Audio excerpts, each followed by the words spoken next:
You, the player, control Corvo Antino as he moves about the broken city of Dunwall, a Victorian and industrialized city where the poor are trampled and the rich attend masquerade balls.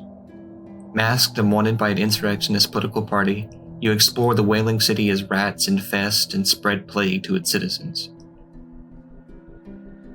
But without knowing anything about the game, there exists a choice that you might kill everyone in your way or spare their lives, and that such choices for Corvo, for the player, affect the world of Bethesda's Dishonored. Video games grant players the opportunity to affect space around them. Player agency, at its core, allows for the manipulation of the environment, of the player character, and of that in the narrative. It is as small as choosing which direction to walk, or where to shoot a gun, to as large as shaping the world around you. RPGs especially allow the player to influence those around you, to become a murderer, a thief, a hero, or the ruler of the galaxy. But in a larger perspective, what the player truly influences is the tone of the story, or tonal narrative. When we think of tone, literature, movies, or music come to mind. It's how the piece characterizes itself, whether it's funny, it's scary, serious, malicious, satirical, or any number of different qualities. The only interaction the reader, the audience, or the listener has is their interpretation, with no real control over the art presented to them, even as far as how it makes them feel. Creator might intend for the consumer to feel a certain way, but how the work presents itself is ultimately where tone, and therefore mood, comes from. The tonal narrative in video games isn't reading, watching, or listening, but rather playing the instrument.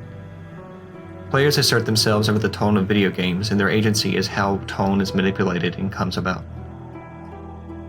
In Dishonored, the player's choice to kill or not to kill contributes to an in-game mechanic called the Chaos level.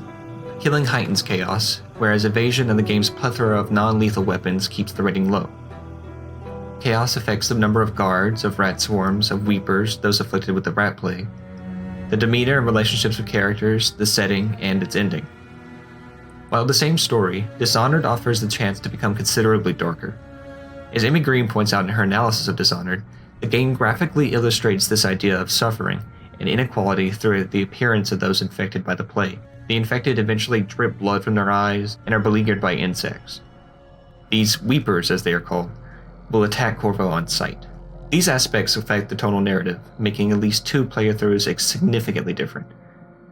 Most importantly, this is completely contingent on the player's choice. In this way, players enter an authorial relationship with Dishonored, and while mapped out by Arcane Studios, the developer, the choice of what kind of narrative the game has is ultimately up to the player, if not facilitated by the developer in the first place. As Kurt Squire writes, as such, game designers write the parameters for the player's experience, and the game experience, as such, is best described as an interaction between the game designer and the player. This shared experience between the player and developer presents a choice in tone for the narrative as well.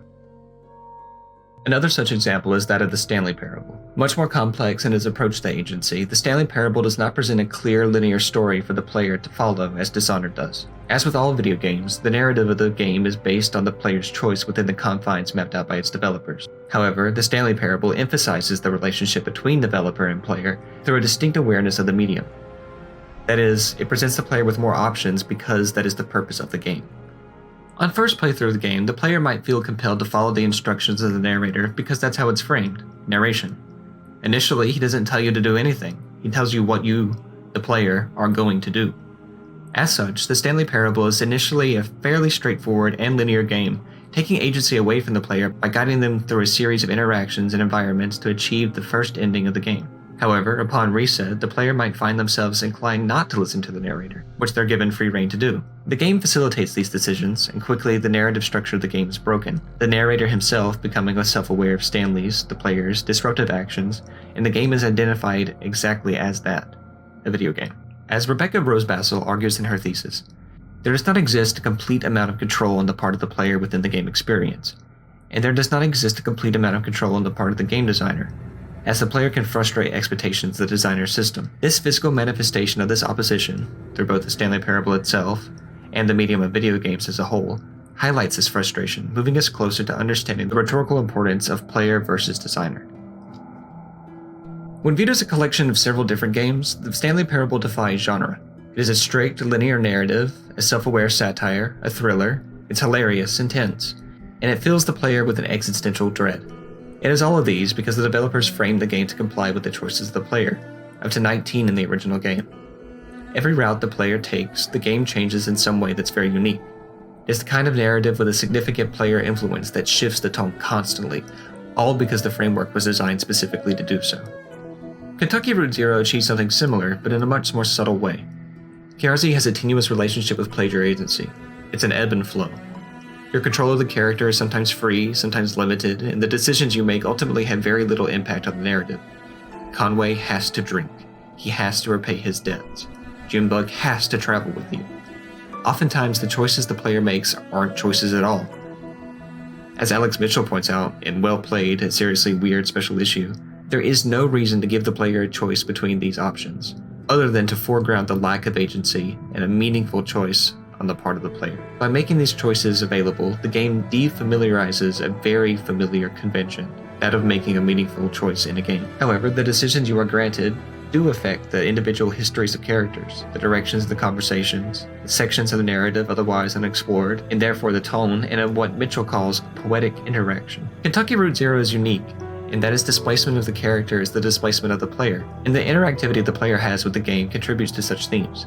KRZ creates its dreary, detached tone, with help from the player through its lack of choice, just as much as its presence of choice. Kentucky Route Zero allows the player to make Conway's mother believe that she heard ghosts in the static of the television, or that his dad felt the TV was radioactive, both in retrospect, both in the way that define Conway going further, if only in the mind of the player. In Act 3, the player helps Junebug create a song, prompted with the line of the start of each verse, and thereby changing the narrative of the song while maintaining the central theme and name of the song, that It's Too Late. The song's lyrics closely mirror the relationship between Conway and his presumably ex-wife, and after Junebug's performance, the player can interact with her as Conway, suggesting that he has heard the song before, that being the song of his life.